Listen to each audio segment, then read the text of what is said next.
Hello friends, welcome to my YouTube channel घुमक्कड़ master. आप सभी का मेरे यूट्यूब चैनल घुमक्कड़ मास्टर पे स्वागत है।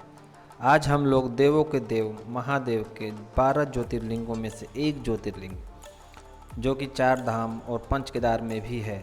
जी हाँ दोस्तों, आज हम लोग जाने वाले हैं केदारनाथ जी की यात्रा पर। आज हम ये जानेंगे केदारनाथ जाने का सही समय क्या है, कपाट कब खुलते हैं, कैसे जाएं, कब जाएं, कहाँ रुकें और कम से कम कितना खर्चा हो सकता है इस पूरी यात्रा को करने में, ये सब जानेंगे। तो शुरू करते हैं आज की वीडियो। केदारनाथ धाम उत्तराखंड राज्य के रुद्रप्रयाग जिले में स्थित है, जो 12 ज्योतिर्लिंग 4 धाम पंच केदार में आता है। इसका निर्माण पांडवों के वंशज जन्मेजय ने कराया था और इसका जीर्णोद्धार आदिगुरु शंकराचार्य ने कराया। केदारनाथ मंदिर के कपाट खुलने की घोषणा शिवरात्रि के दिन ही हो जाती है, जो अप्रैल मई में अक्षय तृतीया के दिन खुलता है और अक्टूबर नवंबर में कार्तिक पूर्णिमा के दिन बंद हो जाता है। अप्रैल मई जून में केदारनाथ जी की यात्रा बहुत ओवर क्राउडेड रहती है और सारी चीज़ें काफ़ी महंगी मिलती हैं, तो आप उस समय जाना अवॉइड कर सकते हैं। जुलाई अगस्त में बारिश होती है और पहाड़ों में लैंडस्लाइड होने की संभावना बनी रहती है, इसलिए जुलाई अगस्त में भी न जाएं। जाने का जो सही समय है वो सितंबर अक्टूबर है। थोड़ी ठंड रहती है, फिर भी यही सबसे ज़्यादा उपयुक्त समय है। अब सवाल ये है, कैसे जाएं, मंदिर तक कैसे पहुँचें। अगर आप अपनी गाड़ी से जाना चाहते हैं तो आप हरिद्वार, रुद्रप्रयाग, श्रीनगर, गुप्तकाशी या फिर टिहरी होते हुए सोनप्रयाग तक जा सकते हैं। सोनप्रयाग से आगे कैसे जाना है ये हम वीडियो में आपको आगे बताएंगे, तो वीडियो में अंत तक बने रहें। अगर आप ट्रेन से जाना चाहते हैं तो उत्तराखंड में 3 स्टेशन हैं जहां तक आप ट्रेन से आ सकते हैं: देहरादून, ऋषिकेश और हरिद्वार। हम लोग अपनी यात्रा हरिद्वार से शुरू करेंगे। देश के सभी बड़े स्टेशन शहरों से हरिद्वार की ट्रेनें आती हैं। आप ट्रेन से हरिद्वार आ सकते हैं और हरिद्वार से सोनप्रयाग की जो दूरी है वो है 339 किलोमीटर और ऋषिकेश से दूरी है 210 किलोमीटर। जी, हरिद्वार से दूरी है 239 किलोमीटर। दिन के किसी भी समय आप हरिद्वार पहुंचकर रुक जाएं, क्योंकि हरिद्वार से सोनप्रयाग 239 किलोमीटर है और बस से 9 से 10 घंटे लगेंगे। ये यात्रा सुबह की पहली बस जो 5 बजे खुलती है उससे करने में सबसे सही रहता है। बस की टिकट जो आप ऑनलाइन भी ले सकते हैं, थर्ड पार्टी है बहुत सारे हैं जिससे आप ले सकते हैं। सीटिंग के लिए 500 और सेमी स्लीपर बस की 750 लगेगी। स्लीपर बसें इस सेक्शन में चलती नहीं हैं, क्योंकि हरिद्वार से केदारनाथ जी यात्रा में आने वाला जो स्थान सोनप्रयाग है, जहां तक आप बस से जा सकते हैं, पूरा घाट सेक्शन है, इसलिए स्लीपर बसें अलाउ नहीं है। ऑफलाइन टिकट भी आप ले सकते हैं, बस स्टैंड के पास से मिल जाएगी, बट ऑफलाइन टिकट में आपको सीट पीछे की मिलेगी और उसकी सीटिंग की 350 और सेमी स्लीपर के 500 रुपये लगते हैं।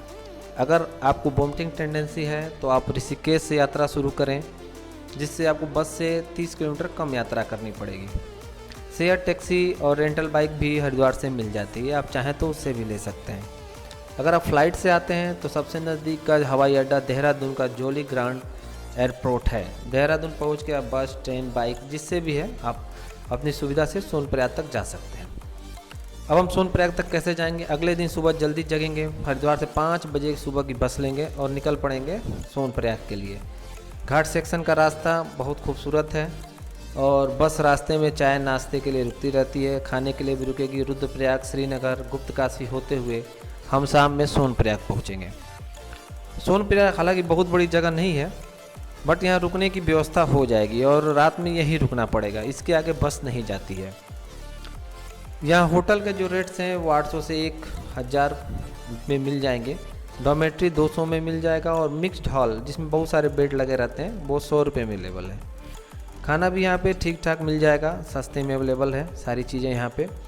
अगर आप अपनी गाड़ी से जाते हैं तो यहाँ गाड़ी की बहुत बड़ी पार्किंग है, जिसमें 50 रुपये पर डे के हिसाब से लेते हैं। शाम को सोनप्रयाग में ही रुकें और अगले दिन दर्शन के लिए रजिस्ट्रेशन करा लें। ये रजिस्ट्रेशन ऑनलाइन भी हो सकता है, बट बेहतर होगा कि आप पहुंचने के बाद ऑफलाइन सोनप्रयाग में ही रजिस्ट्रेशन कराएं। अगले दिन सुबह सोनप्रयाग से केदारनाथ की दूरी 21 किलोमीटर है। रास्ता काफ़ी दुर्गम है और अगर आपके परिवार में किसी भी सदस्य को किसी भी तरह की शारीरिक समस्या है तो पैदल यात्रा न करें। जो लोग यात्रा पैदल नहीं कर सकते हैं उनके लिए घोड़े, पिट्ठू, पालकी सारी सुविधा उपलब्ध है। घोड़ा 2500 रुपये, पिट्ठू 3000 और पालकी 4000 वन साइड का चार्ज करते हैं। और ये क्राउड और वेदर पे भी डिपेंड कर सकता है, ये कम भी हो सकता है, ज़्यादा भी हो सकता है। जिनको हेलीकॉप्टर से जाना है वो सोनप्रयाग जाने की ज़रूरत नहीं है, उससे 15 किलोमीटर पहले ही फाटा नाम की एक जगह है, वहाँ रुक जाएं। और हेलीकॉप्टर की टिकट ऑनलाइन ना लें क्योंकि वो वेदर पे डिपेंड करता है। ऑफलाइन बुकिंग कराएं और 6000 बोथ साइड चार्ज करते हैं। सोनप्रयाग में जल्दी जग के यात्रा सुबह 5 बजे शुरू करते हैं। यहाँ से पहले आपको गौरीकुंड जाना होगा जिसकी दूरी 5 किलोमीटर है। आप चाहें तो इसके लिए शेयर टैक्सी मिलेगी जो 20 रुपये लेगी। जाने में 30 मिनट का समय लगेगा। गौरीकुंड में गर्म पानी का स्रोत है, वहाँ चाहें तो नहा भी सकते हैं। गौरीकुंड से मंदिर की दूरी 16 किलोमीटर है और रास्ता काफ़ी दुर्गम है, हालांकि काफ़ी मनोरम है। बहुत सारे पुल आते हैं और भी सारी चीज़ें आती हैं। पुराने जो 2013 में वहाँ त्रासदी आई थी उसके पुराने रास्ते भी दिखाई देते हैं, हालांकि उससे अब कोई जाता आता नहीं है लेकिन रास्ते दिखाई देते हैं। रास्ते में आपको चाय नाश्ते की दुकान, फर्स्ट एड, हॉस्पिटल्स और टॉयलेट उपलब्ध है। अगर आप आराम से चले तो कम से कम आपको 9 से 10 घंटे लगेंगे और शाम में 4 बजे तक आप आराम से बेस कैंप पहुँच सकते हैं। बेस कैंप मंदिर से 1 किलोमीटर पहले है, वहाँ पे टेंट, हट, हॉल सारी व्यवस्थाएं उपलब्ध हैं। भीड़ ज़्यादा होती है इसलिए आप वहाँ पहले GMVN के वेबसाइट से पहले ही वहाँ के लिए टेंट या हट बुक करा लें। GMVN का मतलब है गढ़वाल मंडल विकास निगम। वहाँ पहुँच के सबसे पहले रूम बुक करा लें और फ्रेश होके थोड़ी देर आराम करने के बाद आप आरती के लिए चले। आरती 6 बजे शाम में शुरू होती है। शाम में मंदिर के बाहर से ही दर्शन होगा। अगर मंदिर में आपको अंदर से दर्शन करना है तो फिर सुबह दर्शन करना होगा। सुबह कपाट 6:30 या 6:30 बजे के आसपास खुलते हैं। वहाँ लाइन आप सुबह 5 बजे ही जाके लगा लें जिससे आपको 1 घंटे में दर्शन हो जाएगा। दर्शन होने के बाद आप चाहें तो उसके ऊपर 1 किलोमीटर दूर काल भैरव जी हैं, आप उनका दर्शन कर सकते हैं। और दर्शन करने के बाद वापसी सेम तरीके से होगी। वहाँ से आप सोनप्रयाग आएंगे। सोनप्रयाग से अगर अपनी गाड़ी से आएँ तो वहाँ से हरिद्वार, या फिर अगर बस से जाना है तो फिर वहाँ से अगले दिन बस लेके आप हरिद्वार तक आ सकते हैं। अगर आपको ये वीडियो पसंद आए तो वीडियो को लाइक करें, चैनल को सब्सक्राइब करें और अगर आपका कोई सवाल हो तो कमेंट बॉक्स में दें, हम उसका जवाब देने की पूरी कोशिश